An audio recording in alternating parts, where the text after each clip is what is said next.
Hello and welcome to Developer Perspective. This video is the start of the series of videos where I will cover different CI/CD technologies, as there is a lot of buzz and confusion in most of the CI/CD technologies available in market.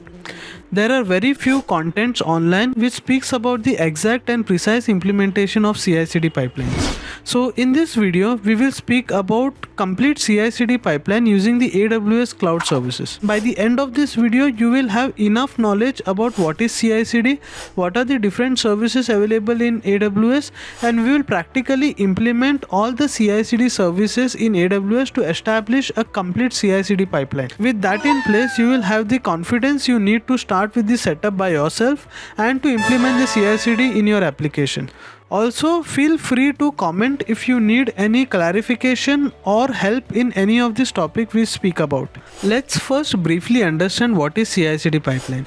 As the name suggests, it's a continuous flow of process in a streamlined format to make the integration and deployment of application happen by means of an automated pipeline. So when it comes to application integration and deployment, we have steps like building the application, testing for any flaws, testing for integration with other system, making the build ready for deployment, and finally deploying the application and making sure the application works after deployment. In traditional system, all these steps are manually executed whenever there is a need of deployment. But as the need for such deployment increases, there are many problems that arises with it, which includes human error while deploying the application, time wastage on repetitive tasks, and burden on developer for executing such tasks.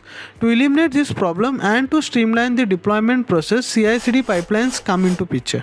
So first we'll understand all the different services available in AWS CI/CD pipeline. The first service that facilitates CI/CD is the code pipeline service. This helps in building all the other services together and give us an overview about the status of each deployment that happens, along with the controls to stop, start and restart few of the processes.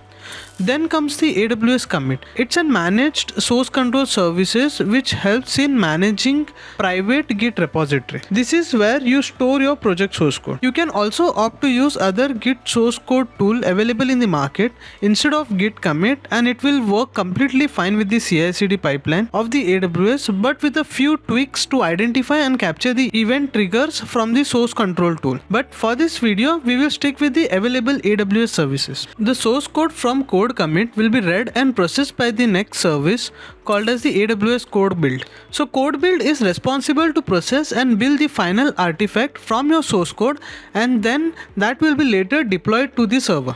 Once the build is completed, the next service with the name as code deploy comes into picture to deploy the artifactory you build to the target server location. The information of how to build and where you want to deploy will be provided by two configuration files, namely buildspec.yml for code build and appspec.yml for code deploy. For this demo, we will deploy the artifactory folder to an S3 bucket, and the target server on which the deployment of the application that will happen will be the EC2 Linux server. To facilitate the deployment and to successfully execute the code deploy process specified in the appspec.yml, EC2 server would require an agent running on the server, and the name of that agent is code deploy agent. We will also cover the installation and execution of this agent in this video. As AWS is a secure and modular platform as a service product, each of these services need permission to interact with each other. AWS code pipeline manages all the permission within its services like code commit, code build and code deploy. But for other services like EC2 and S3, we would need few more roles with appropriate permissions. So the first role we would need is the code deploy to EC2 role, which helps code deploy to command EC2 to execute deployment processes. And the other one we would need to create is the EC2 to S3 access role, which gives EC2 server access to artifactory available in S3 bucket. So let's start with the implementation of the CI/CD pipeline in AWS. So to do that, I have logged in into the AWS account. So we'll divide the entire process of creation of the AWS pipeline into two parts. One is the creation of the AWS CI/CD services on the AWS console, and the other part is the creation of the application which has to be deployed, along with all the configuration files like appspec.yml and buildspec.yml, and also the deployment and restart of the services script.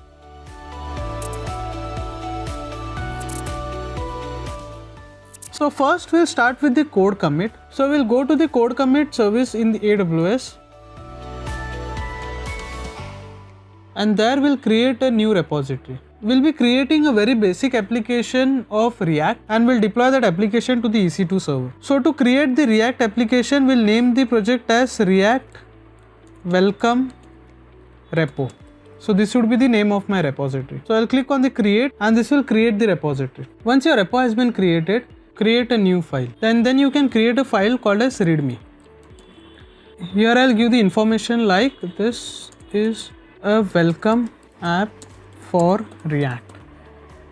I'll give the author name as Jitesh and the email ID as thedeveloperspective@gmail.com. Commit message is optional, but still I'll give it as first commit. Then do the commit. Once you do that commit, this file will be created and a branch is created with the name as main. Once you create this repository, the next step you need to do is you need to create a user who has access to this repository. So to do that, I'll go to the IAM user and there in the users tab, I will create a new user.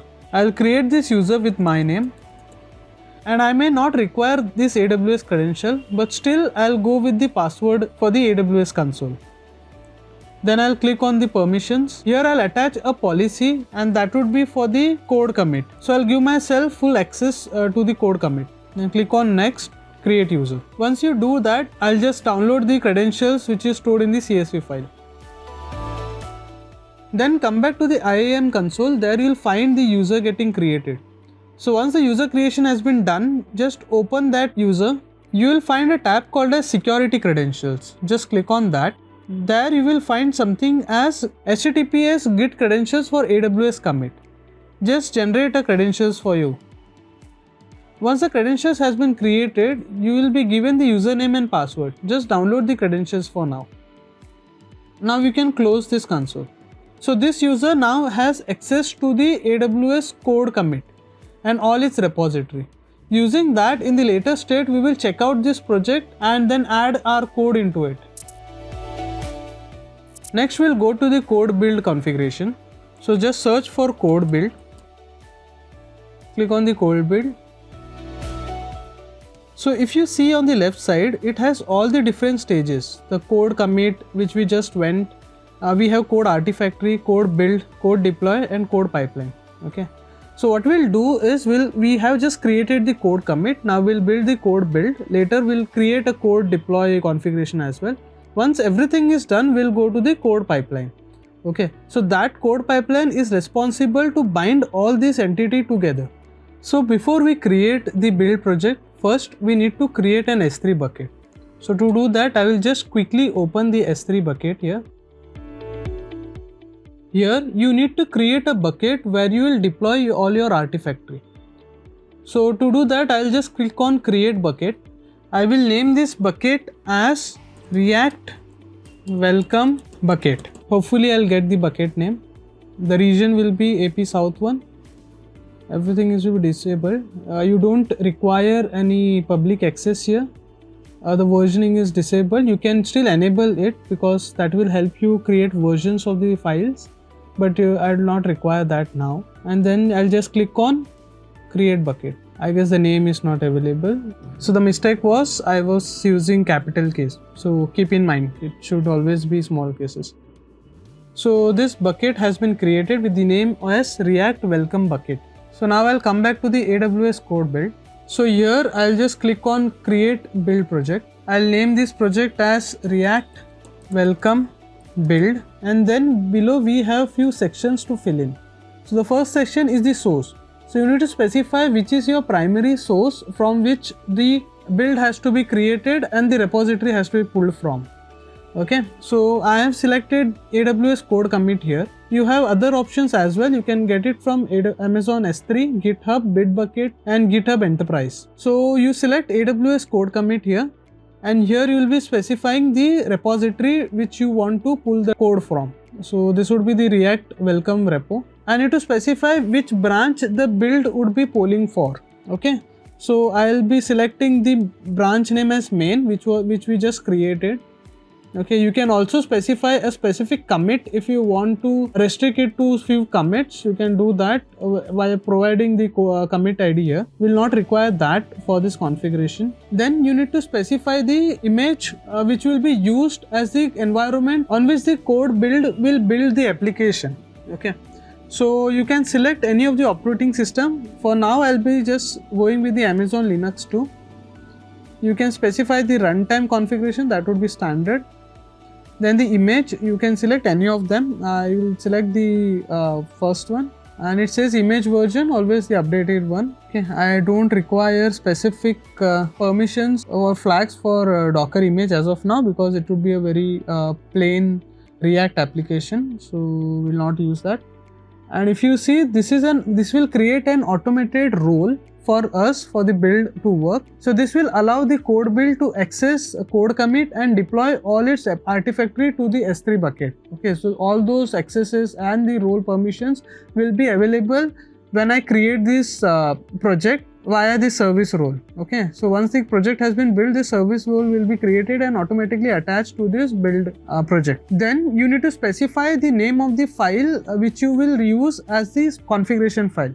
So by default, it will always look for the buildspec.yml at the root level of your project. Okay, if you have another folder in which you want to put the buildspec.yml, you can specify the name of the file along with the repository or the folder in which your buildspec.yml will be available. So you can do that if you want to change the location of the buildspec. By default, it will always check for the root folder. Or if you don't want the buildspec.yml coming from your source code, you can just specify that by clicking on here, and you can insert the build commands here. So here I will just go with the buildspec.yml file from the root project, which I'll create in the next step. Then you need to specify where your build should be deployed for the code deployed to take reference from. Okay, so for now I will specify the Amazon S3. We just created a bucket for this purpose, so we'll just select that bucket name here, and you can specify a particular name for your build folder to check and get the files from. If you don't want to provide that, it's completely fine. You don't have to specify the name of the folder. You can just skip it. So this is an optional thing to do. In that case, by default, it will take the project name of the build configuration. The artifactory type would be zip for this purpose. I will just name it as zip. And that's it. There is some logs related to your application that you can enable from here. I'll just enable this CloudWatch logs. So I'll click on create project. So that's it. So we have created the code build project for our application. So before we start with code deploy configuration, if you remember, we have to create two different roles. One is for the code deploy and the other is for the EC2. So we have to create that on the IAM roles. Okay, so I'll just go to the IAM console. Here in the IAM, we'll go for the roles. So if you see, there are few default roles available.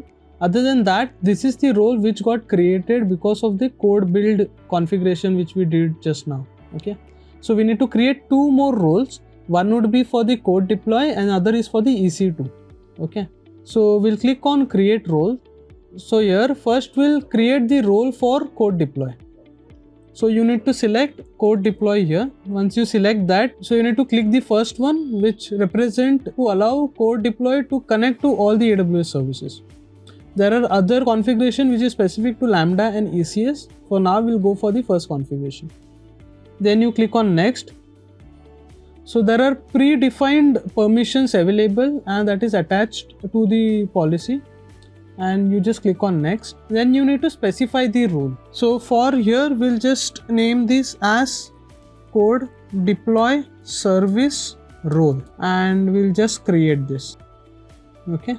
Now I'll also create the role for the EC2 instance right away here itself because I'm already onto the same console. So I'll just create a role for EC2. So click on create role.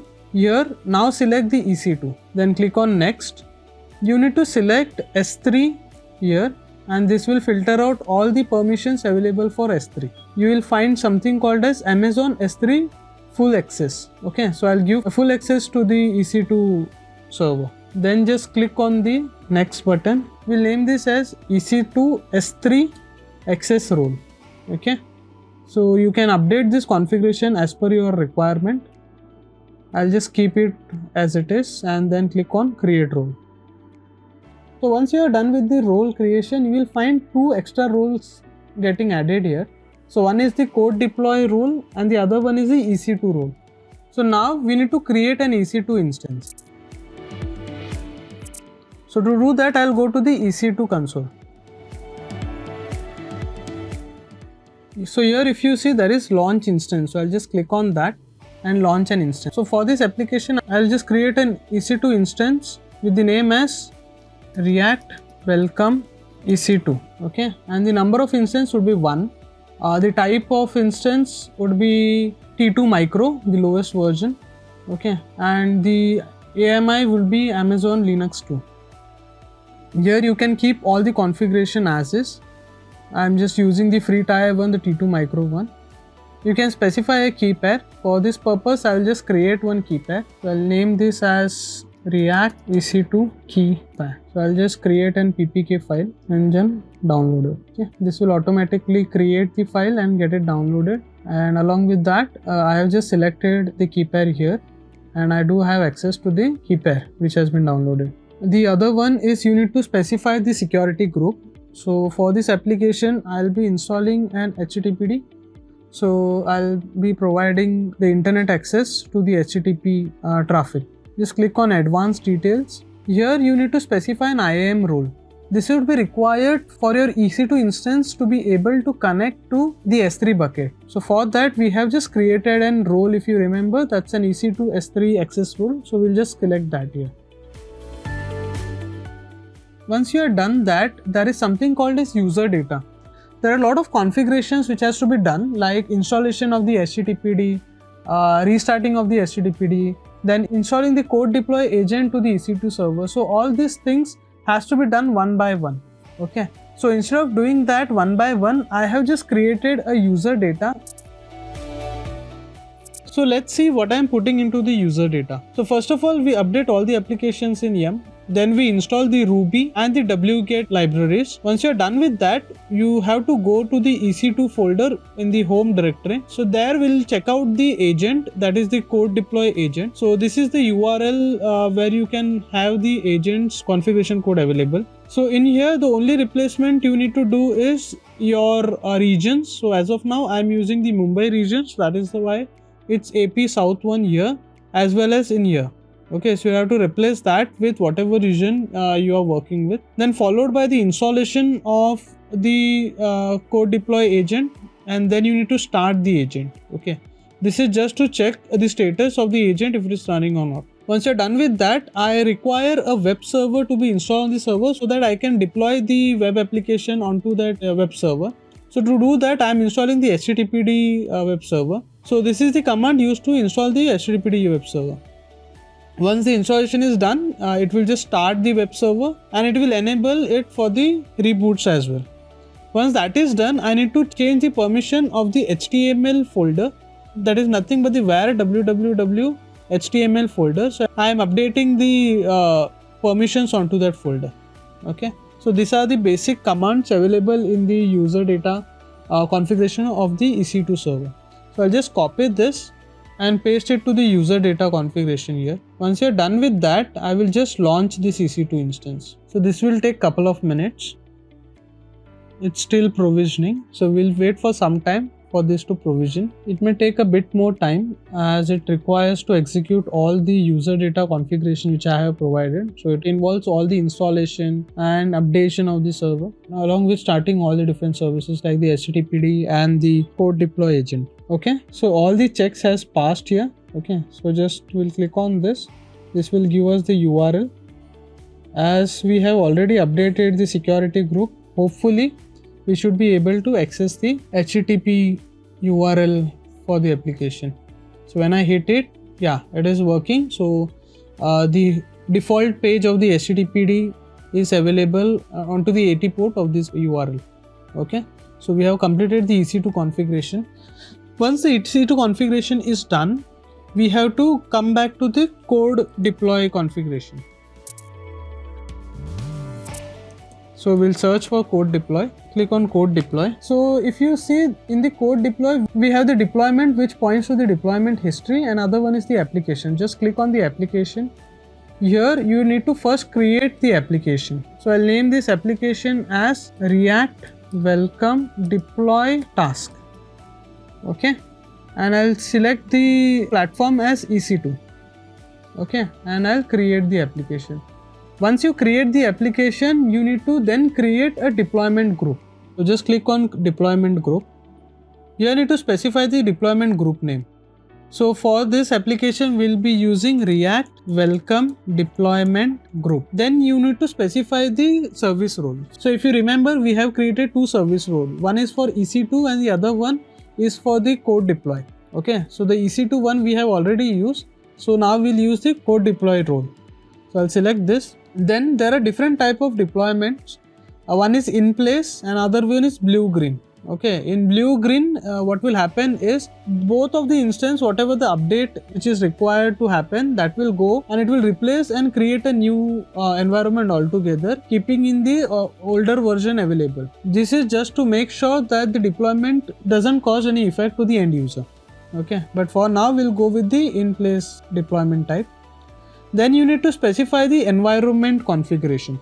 Okay, so to specify environment configuration, as of now what we are using is the EC2 instance, correct? So we'll just click on EC2 instance.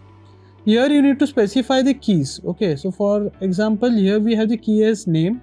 Okay, and the value would be React Welcome EC2. This is the name of the instance, correct? So whenever I select this, automatically one unique match is updated here. Okay, so when I click on here, it will redirect me to the EC2 instance which is running on the EC2 console. Okay, so this is nothing but the same EC2 instance which we created few minutes ago. Okay, I'll just close this tab. Now, as the EC2 has been selected, let's go to the configuration here. You can install agents as well from here. Okay, so it will be installed now or it will be installed on a later time as well. So that you can do from here also as well as from the EC2 console as well. Okay, so as we had specified, we did it on the user data. Then the deployment setting, that is like when you want to deploy the configuration, so you say that everything has to be deployed at once. So do you want to enable a load balancer? If you do want to enable a load balancer, you need to specify a target group. Okay, so for this instance, we don't need a load balancer as such, so we can disable the load balancing here. Okay, once you're done with that, you just click on create deployment group. So this is how your deployment group will look like. The thing is, we have completed all the three steps, that is creation of the code commit, creation of code build and creation of code deploy. Okay, but these altogether are independent services. They don't have any interaction between each other. Okay, even the EC2 instance which we have created, that is also an independent entity. It doesn't have any trigger as such. So to bind everything together, what we need to do is we need to enable the code pipeline. So to create the code pipeline, we need to click on code pipeline and then select this code pipeline section here. Okay, here click on the create pipeline. So it is always recommended that you create all the different stages of the deployment, like the source, that is nothing but the code commit, then the build and deployment, as well as the EC2 instance beforehand before you start with the pipeline, because these pipeline steps would require you to have all those configuration available in hand. So that is the reason we created all the different stages, that is the source, build and deploy along with the EC2 instance. Okay, so now I'll just create the pipeline. To do that, I'll just provide the pipeline name, that would be React Welcome Pipeline. Okay, and if you see, it automatically creates role. Okay, so if you see, there are around 4 roles that get created. One is for the code build, one is for the code deploy, and there is EC2 instance role which we created, and then there is this pipeline role, out of which 2 roles are created on the fly when you create the specific services. Like the code build and the code pipeline has its own way of creating the service role. But for the code deploy and for the EC2, we have to create roles manually. For here, it will automatically create the role for you. Or you can even select the existing role if you have already created one. Click on next. You need to specify the source. Okay, So for us, the source would be code commit, which we already defined. So you specify the code commit, you specify the repository, then you specify the branch. Once you do that, it is important for the pipeline to understand the triggers or the events which happens in this specific repository. The output format will be always the default code pipeline format. That would be nothing but a zip folder. Then you click on next. The next thing is to specify the build. This is an optional step which you can skip, but we would require this because we have to build the application of the React before we deploy it into a web server. Okay, so that is the reason we need to have a build configuration available. So here, if you see, the AWS code build and Jenkins are two different options available. For us, we can go with the code build. Then you need to specify the region. Okay, for us, it is the same region. Then you need to specify the name of the project. Okay, if you see, this is already available here, so you can just click here. That is the reason I created all the services beforehand. So I'll just select here. If you haven't created, you can create by clicking this button. Okay, you can provide more environment variables if you require any configuration that should go to the code build environment. If you don't have to provide anything, you can keep it blank. This would be triggered a single build or batch build that you can select from here. We'll go for the single build. We'll click on next. Then you need to specify the deploy provider. So we have a lot of different options that can be used for the deployment. So if you see, there is app config, CloudFormation stack set, code deploy, Elastic Beanstalk, then ops work stack, service catalog, ECS, blue green and S3. Okay. In our case, we have already created the code deploy configuration and the service has been integrated, so we can just go with the code deploy provider. Then you specify the application name which we already created, so we'll just select this application. Then you need to specify the deployment group. So we have already created the deployment group, so we'll just select that deployment group here. Then you click on next. So this will give you an overview of whatever selections you have done. So you have specified the pipeline name, location and the role. You have specified the source of your deployment, okay, along with some configuration like what type of output artifactory it would be. Then you specify the build configuration which you have selected, then the deploy configuration. Okay, so this speaks about the entire life cycle of your pipeline.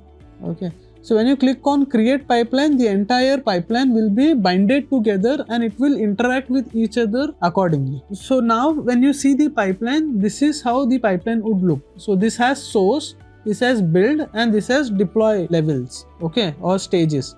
So every time any changes is released, this goes to the source. First the source is validated, then the build happens, okay, and then the deploy is done. I'm expecting this to fail because our source doesn't have anything other than the readme file, because you require to provide some configurations file along with the readme file. So configuration file and the code base are still to be provided to the Git repository. Okay, so this is just the structure which you can always visualize to check how the deployment is going on. There would be a lot of different stages and different configurations you can add. For example, if you want to build parallelly, you can add the other parallel pipelines here. But for each deployment, this is how the execution will look like. And as I said in the start, that we can always stop the execution, we can edit the configuration, we can clone the entire pipeline. And if you want to manually trigger the pipeline, you can click on release change. Okay, so that is how you can execute manually the entire pipeline. And whenever you want to check what is the progress that is happening, you click on this details. It will automatically redirect to whatever services the progress is going on. Okay, so for example, if you see the build is what is getting executed as of now. So this will for sure fail because you do not have any configuration. If you see this has been failed because it says the YML file does not exist as we haven't given any configuration file.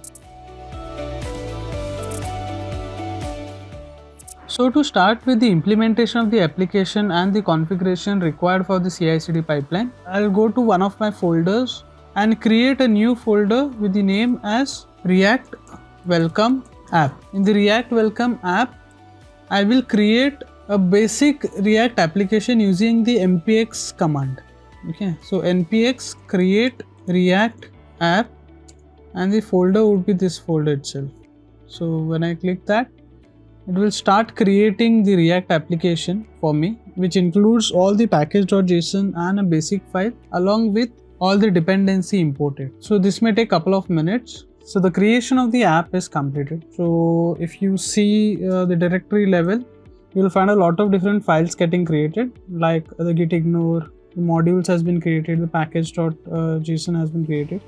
So we'll just open the application in the Visual Studio Code.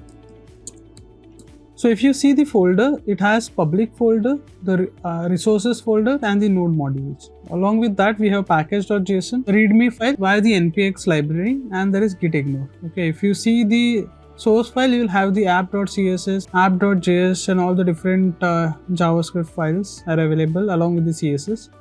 And in public, we'll have few images. Okay, and in the module, we'll have all the libraries required for this application.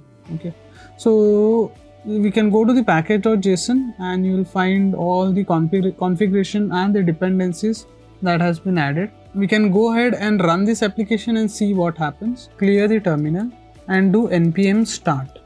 So this will start the application.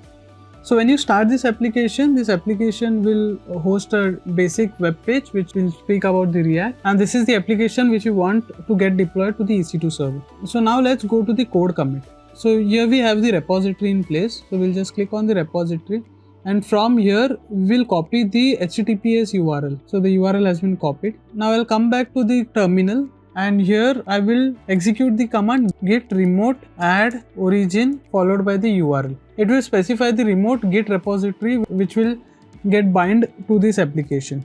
So now if you do git remote -v, this is the URL attached to it. So now if I do git pull, it will ask me for username and password. Okay, so this username and password I have retrieved via the IAM role which I had created, and that will have the credentials required to pull these changes from the git repository. So that username and password will be in an Excel file. So this username and password I have to use to connect to the GitLab from the code commit.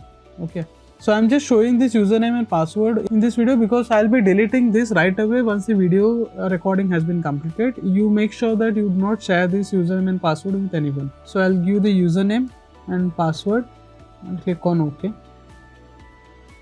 So this will start pulling the request, and I have pulled the request already, so it doesn't have any request to be pulled. Okay, so this is how you configure to get the update, and henceforth whenever I do a git pull or git push, I'll be using the same credentials to connect to the remote servers. So now if you go to the project, you will have all the configuration along with the readme file. So we can keep either of the readme file. For this instant, we will just delete whatever the React has created. So this is what the React file would look like. Okay. So now let's start with creating the two files which we want to create. One is the appspec.yml and the other one is the buildspec.yml. So first we'll create the buildspec.yml and the other file will be appspec.yml. Along with that, we will also need to create one folder, and that folder name would be script. Inside that folder, I will add two files. One is the after install and before install scripts. Okay, so we'll speak about all these files one after the other. Before that, we need to make sure that whenever we build the application, it is important that you have the appspec.yml and the script available in the final artifactory. So to do that, what I'll do is I'll update this script which does the build of the application, because once this build executes, right, so we'll have one folder created named as build that will have the React's final artifactory that can be deployed to the HTTP web server. We will extend this build functionality to add the script folder and the appspec.yml. So to do that, I'll use deploy as one of the scripts, and I will use React scripts build followed by copying of appspec.yml into the build folder, and then copy all the files and content of script into the build folder. So what will happen is whenever this deploy command executes, first the build will make sure that there is a build folder created along with all the files compressed and compiled into that folder, which will be used to deploy the application onto a web server. And followed by that, we will add three configuration files. One would be the appspec.yml, and there will be two other files which will be available in the script folder, that is the after install and before install scripts. Okay, so this will get all deployed into the build folder. Once you are done with the build folder creation, that will have all these scripts available into it. Now let me go to the buildspec.yml. So if you see the buildspec.yml, we have some details like the version of the build spec, the installation runtime node version, that is 12, then the command which you need to execute for the pre-installation. Okay, so that would be npm install. So what will happen is, just imagine this entire code going to a remote server where the building of the project happens. Okay, so in that case what will happen is, it will first clone all this project code, then this npm install will happen. Okay, so what will it do? It will just generate all the node modules required for the application to function. Okay, once that is done, that is the prerequisite, that is nothing but the install operation. Once that is done, these are the different phases. So we have two phases as of now. One is the install and the other one is build. So first the installation will install the npm requirements, and once that is done, it will do an npm run script deploy. So deploy is nothing but the script which we have written here. So this would be responsible to build the project and add few more configuration files like the appspec.yml and the scripts into it. Okay, so this will run the npm run script deploy.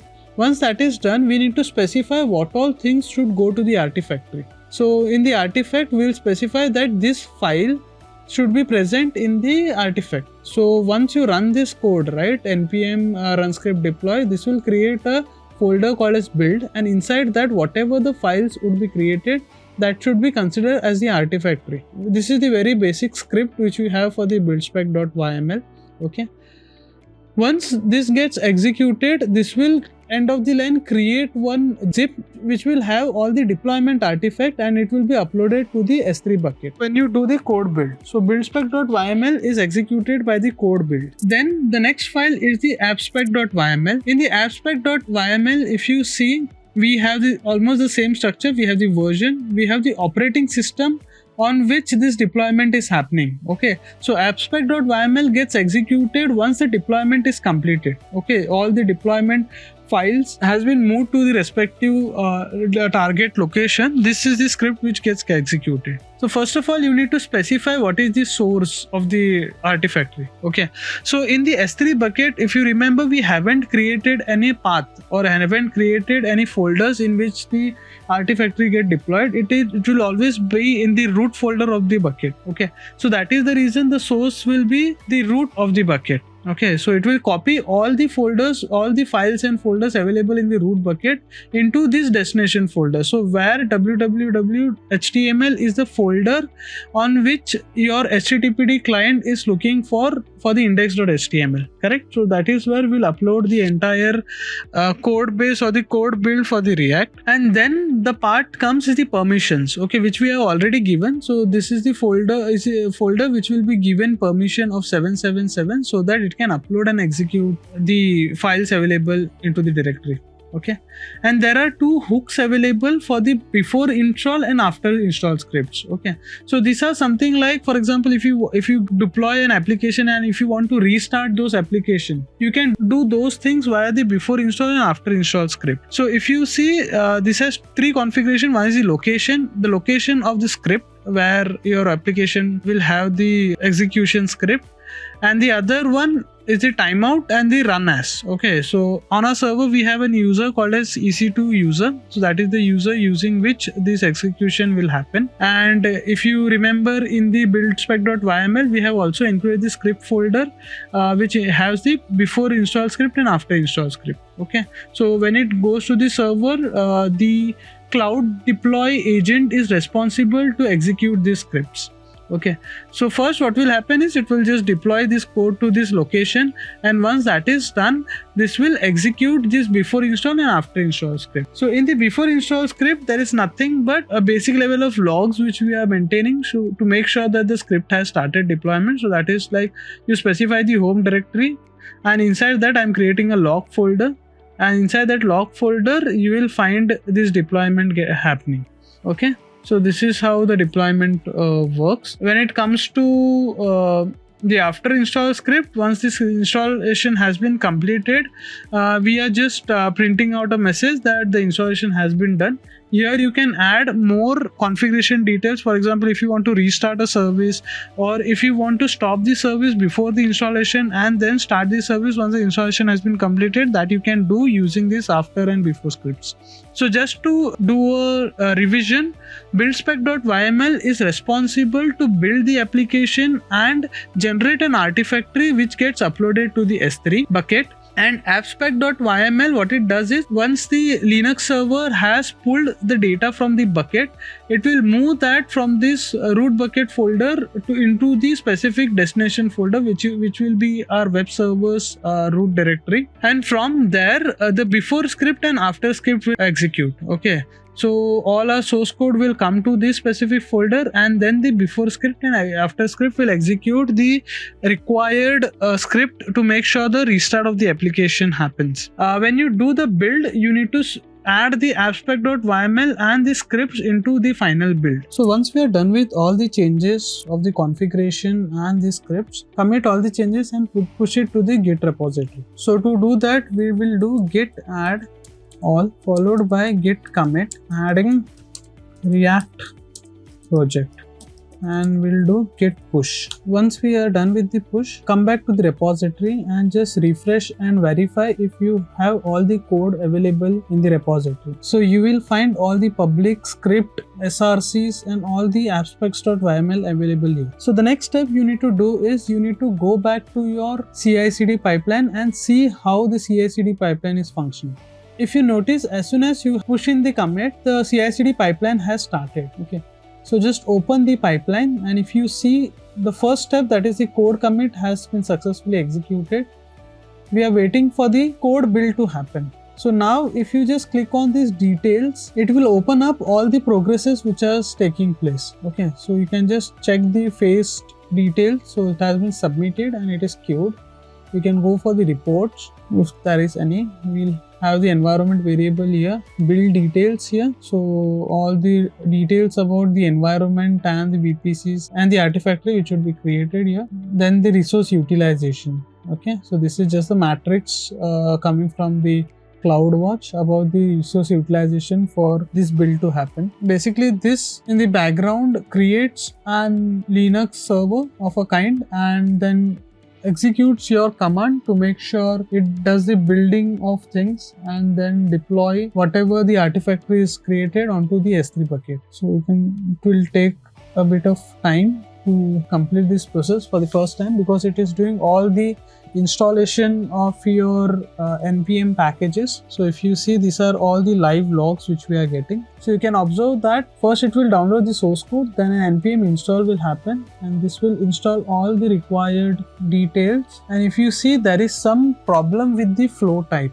Okay, so there is a specific type of package.json configuration, that is flow type, which is causing this to fail.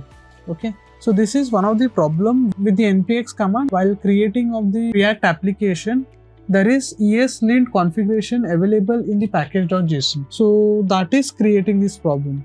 So to eliminate this problem, the only solution available as of now is to stop the ESLint from executing in the package.json. So I'll go back to the code, and now if I go to the package.json file, I'll just close all the other things. I'll just search for the lint.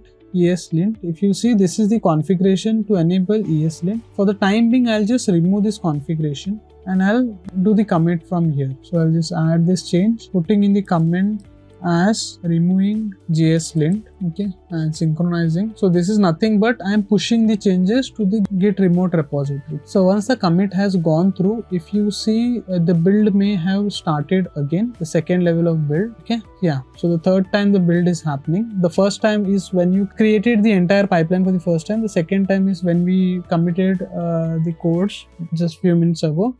and this is the third time we are executing the build. So if you see on each of the commits, okay, so as soon as I commit to the main branch, automatically the CI/CD pipeline executed. So that is the beauty of the CI/CD pipeline. Okay, so whenever you do any changes and if you want to rectify any changes, you can just push it to the specific branch and it will start executing the CI/CD pipeline. Okay, so if you see, it is also mentioning the commit details as well. Okay, so the comment and the commit ID is available here, and the pipeline has also started and it's still in the build phase. So we'll again go back to the details of the build just to check if any other errors are coming from the build. So whenever you are setting up your project for the first time, the entire CI/CD pipeline, you may face some of the issues like this. So you need to rectify it for the first time, and after that it would be almost smooth. Okay, so you can have all your mandatory checks, validations and lint execution also happening on this step itself. So you can have different commands for build.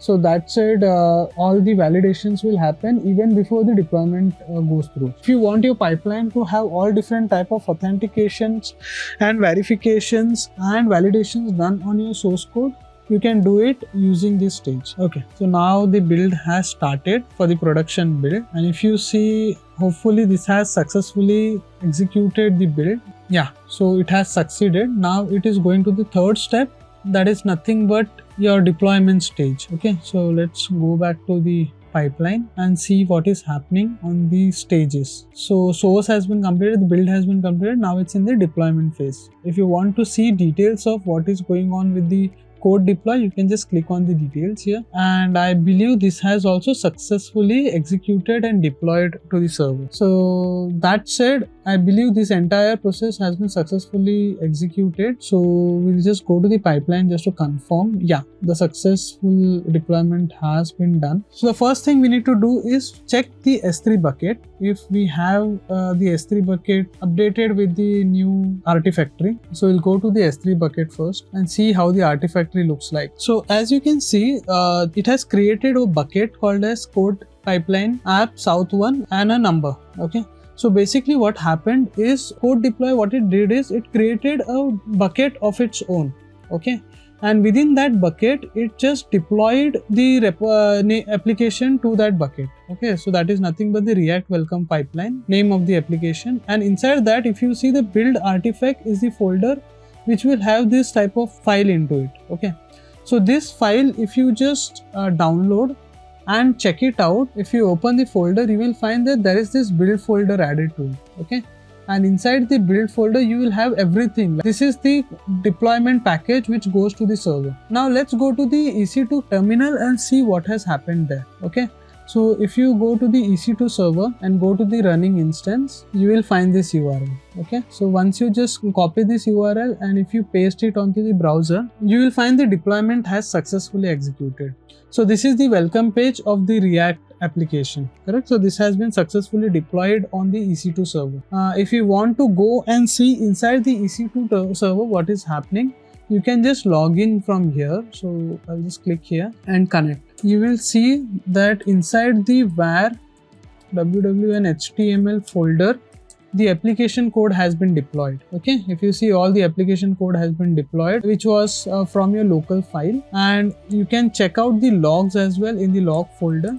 So here you will have the deploy logs, and if you just go through the deploy logs, you will find all the things that has been happening. It has the before install script as well as the after install script. This makes sure that everything has been working fine. So now the entire CI/CD pipeline is working as expected. So what we'll do is we'll try to change this text from the code and just see how the deployment works. Okay, so we'll come to the application, and if you see, this is the exact code which is available in the app.js. So here, instead of having this text, we'll replace it with welcome to React app. Okay, so what we want to do is this change we need to deploy onto the server. Okay, so to do that, we will just add these changes to the Git, followed by a commit with a message stating updating the welcome message. So once you commit and sync, once it has been pushed to the Git, it will directly come to this pipeline. Okay, so if you just refresh and check, the pipeline has just started. Okay, so the source has been validated. Now the build is in progress. So what we'll do is we'll just open the build in the next tab, and if you see, this has the source specifying the commit along with the message. So this is nothing but the message which we put in, that is updating the welcome message. So now if you just see the logs, it has just started the building process. So we'll wait for the build to complete and see what happens with the application. Okay, so the build has been completed. Now just refresh and check. It's in the deployment phase. Once the deployment has been completed, this automatically goes to the EC2 server. So now if you just come to the S3 bucket, and if you see code pipeline bucket, and inside that you will find this React welcome pipeline. So just open the React welcome pipeline and you will find the build artifact. Okay, just refresh and you will find a new zip has been created with this name. Okay, so this is what gets deployed to the server. So deployment has been completed. If you see the deployment process, you will find the source of the deployment. So if you see the revision location here, under the revision details, you will find the S3 file which has been taken for consideration for the deployment, and it is in the build artifact inside the React web welcome pipeline folder, and there you will have this zip available. Okay, so this gets deployed to the server, and now when you come to the application and you refresh, you will have the updated text here, welcome to the React app. Okay, so that's how things happen here. So within a fraction of minutes, your application gets deployed without you having to do anything. You just have to make the changes and then push it to a specific branch that is selected as the deployment branch. So once you do that, automatically the deployment happens via this entire pipeline. So that's it for this video. If you found this video useful, please hit the like button and subscribe to my channel to get notifications for all my upcoming videos. So thank you for watching. Meet you in the next video. Bye.